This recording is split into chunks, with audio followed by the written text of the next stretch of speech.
Fire is destructive. We know this. It consumes wood, it melts glass, and it turns memories into ash. But fire has rules. It takes a certain amount of time to burn a human body. It takes a certain temperature to incinerate a bone. Crematoriums burn at 2,000 degrees Fahrenheit for 2 hours, and even then, bone fragments remain. So explain this. It is Christmas Eve, 1945, Fayetteville, West Virginia. A wooden house catches fire at 1:00 a.m. The fire burns for only 45 minutes before the roof collapses into the basement.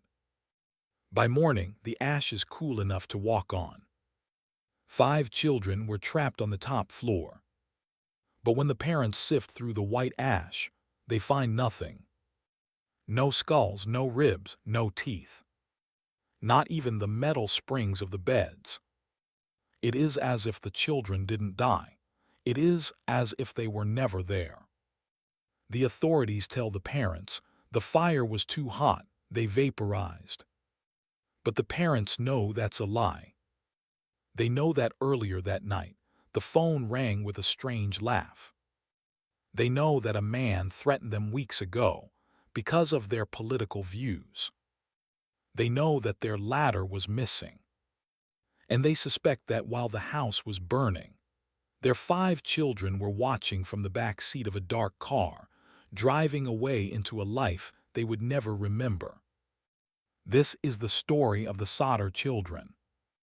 It is the most haunting Christmas mystery in American history. It is a story of a cover-up so clumsy, it involves a buried beef liver. And it ends with a photograph that arrived in the mail 20 years later, proving that ghosts don't send letters, but kidnapped children might. If you are fascinated by the crimes that slip through the cracks of history, please hit that subscribe ** button right now. You need to hear this story because it proves that sometimes the smoke clears, but the truth stays hidden forever. To understand the target, we have to look at the father. George Sodder was an Italian immigrant. He was a self-made man. He owned a trucking company. He was wealthy. He was respected. But he was also loud. George hated Benito Mussolini. This was 1945. The war was over, but feelings in the Italian-American community ran deep. George would get into shouting matches in local shops, criticizing the fascist dictator. Many people in town didn't like it. One day, a life insurance salesman knocked on his door. George declined the policy. The salesman got angry. He pointed a finger at George and said, "Your goddamn house is going up in smoke, and your children are going to be destroyed. You are going to be paid for the dirty remarks you have been making about Mussolini." George thought he was just a crazy salesman.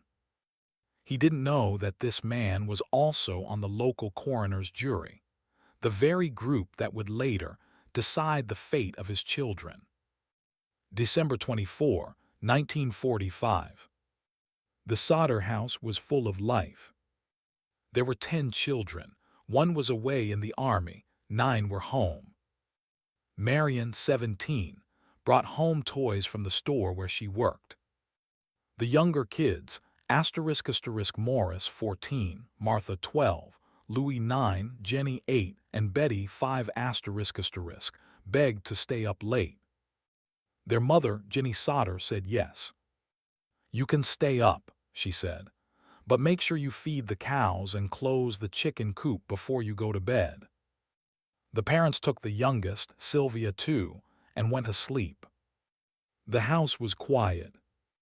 At 12:30 a.m. the phone rang. Jennie woke up. She went downstairs. She picked up the receiver. A woman's voice answered. She asked for a name Jennie didn't know. In the background, there was the sound of clinking glasses and raucous laughter. A party. Then the woman laughed, a weird cackling laugh.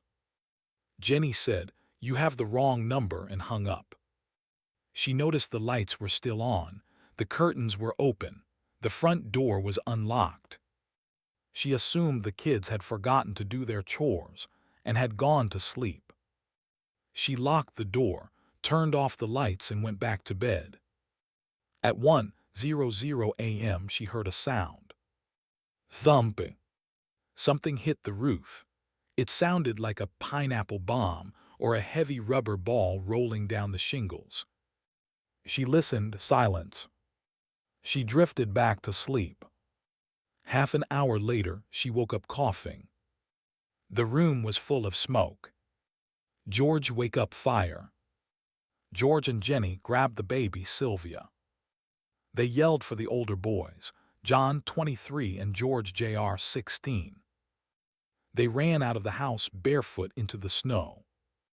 The fire was concentrated around the fuse box and the telephone line. They stood in the yard. They counted heads. George, Jennie, John, George Jr., Marion, Sylvia. 6 people. Where were the other 5? Morris, Martha, Louis, Jennie, Betty. They were trapped in the attic bedrooms. The staircase was already a wall of flame. George Sodder was a strong man. He had a plan. The ladder, he yelled. He always kept a heavy extension ladder leaning against the side of the house. He used it to clean gutters. He ran to the spot. The ladder was gone. It would be found days later, thrown down an embankment 75 feet away. The trucks, George yelled. He had 2 coal trucks parked next to the house. He planned to drive one up to the window, climb on the roof, and smash the attic glass. He jumped into the first truck. It wouldn't start. He jumped into the second truck. It wouldn't start. These trucks had worked perfectly the day before. George was screaming. He tried to climb the wall with his bare hands. He tore his arms open. But the fire was too fast. It was strange fire. It burned with a whooshing sound. It was incredibly hot. In 45 minutes, the entire structure collapsed into the basement. The screaming stopped. The family stood in the snow, watching their life burn, believing their children were dead. Christmas morning. The sun rose over a pile of smoking ash. The family waited for the coroner. They waited to collect the bones. But when they looked, there were no bones. The fire chief, F.J. Morris, arrived. He did a cursory search. He told the parents, the fire was completely consuming, the bodies were vaporized. This was scientifically impossible. Even at the center of a nuclear blast, teeth survive. In a house fire, long bones survive. But George and Jennie were in shock. They couldn't argue. The coroner issued 5 death certificates. The cause, fire or suffocation. George, in his grief, bulldozed 5 feet of dirt over the basement to make a memorial garden for his children. But as the shock wore off, the Sodders started to think. Jennie was a smart woman. She started doing experiments. She burned animal bones in her wood stove. She burned them for hours. They never disappeared. She read about other house fires. Bodies were always found. Why not hers? Then the other clues surfaced. *1. The phone line. *A repairman came to fix the phone. He found the line hadn't been burned through. It had been *cut***. Someone had climbed the pole and sliced the wire with pliers. *2. The thief. A man was arrested nearby for stealing block and tackle gear. He admitted he was the one who cut the wire. He claimed he thought it was a power line, but he denied setting the fire. *3. The fuse box. The official report said faulty wiring. but the Christmas lights stayed on during the early part of the fire. If it was an electrical fire, the power would have cut out instantly. Asterisk 4. The pineapple. Asterisk years later, the family was digging in the garden. They found a hard, green rubber object. It was a pineapple bomb, an incendiary device used in warfare. This explains the thump on the roof. Someone had thrown a firebomb at the house. The family began to believe the children were alive. They believed the fire was a diversion. Kidnappers had taken the children, cut the phone lines, disabled the trucks, and then set the fire to cover their tracks. Witnesses started coming forward. A woman at a tourist stop 50 miles away claimed she served breakfast to the children the next morning. There was a car with Florida license plates, she said. The men were Italian. They were friendly to the kids, but the kids looked scared. Another woman at a hotel in Charleston claimed she saw the children a week later. The children were accompanied by 2 men and 2 women of Italian extraction. One of the men looked at me in a hostile manner and began talking rapidly in Italian. Immediately, the whole party stopped talking to me. George Sodder wrote to the FBI. He wrote to J. Edgar Hoover. Hoover replied personally. He said, "Although I would like to be of service, this appears to be a local matter." The FBI refused to investigate. So the Sodders hired private investigators. One investigator, C.C. Tinsley, uncovered a shocking secret about the fire chief, F.J. Morris. Rumors in town said that Morris had actually found a heart in the ashes, but he hid it in a dynamite box and buried it. George Sodder confronted Morris. Morris broke down. He led them to the site. He dug up a box. Inside was a piece of raw flesh. George took it to a funeral director. The director looked at it. "This isn't a human heart," he said. "This is a beef liver, and it hasn't been exposed to fire." The fire chief had buried a fresh cow liver in the rubble to convince the family that the children were dead, so they would stop asking questions. Why? Who told him to do that? Was he trying to be kind, or was he protecting someone? The Sodders refused to give up. They put up a massive billboard on Route 16. It had photos of the 5 children.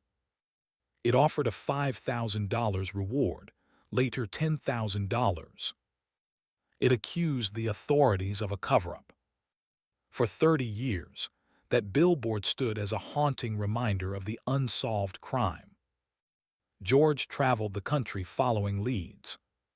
He went to St. Louis, he went to Texas. Every time, he came back broken-hearted. But he never stopped believing. 22 years passed. George was old, Jennie was frail. In 1968, a letter arrived in the mail.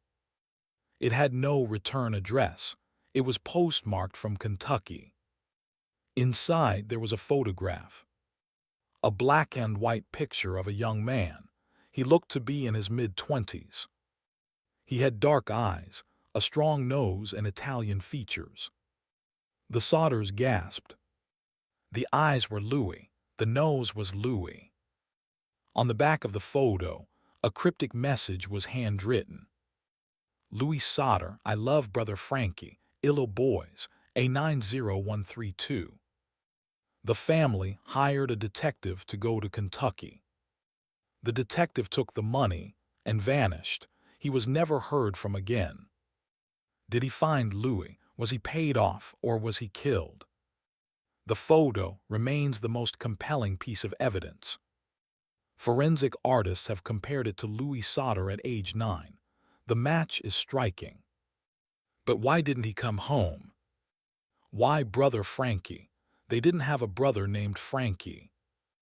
Was it a code? Or was it a cruel prank?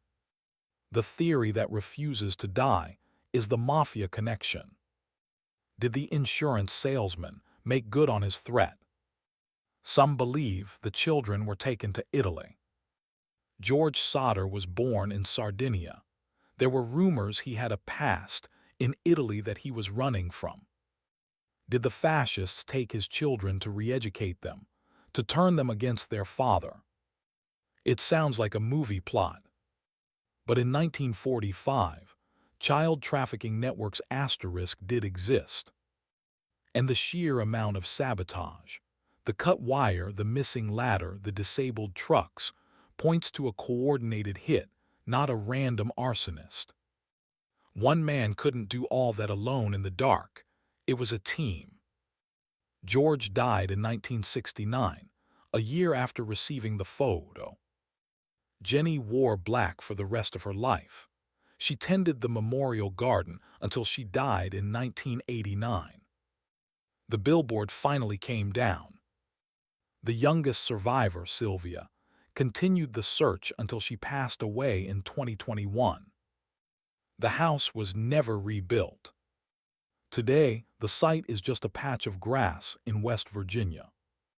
The Sodder children case is a hidden documentary because the real horror isn't the fire. The real horror is the possibility that 5 children grew up believing their parents didn't want them, or that they were told their parents died in the fire. They might have lived full lives, married, had children of their own, never knowing that back in Fayetteville, a billboard with their faces on it was fatting in the sun. That photograph of adult Louis is haunting. It looks exactly like him. Do you think it was him? Do you think the mafia took them? Or did the fire really consume them without a trace? Let me know your verdict in the comments. If you are captivated by mysteries that span decades, please hit that asterisk like asterisk button and subscribe asterisk. I have a story coming next week about a woman who was found dead in a hotel room with no ID, no fingerprints and tags cut out of her clothes, but her suitcase was full of wigs and codes. Stay safe, verify your sources, and never stop looking for the truth.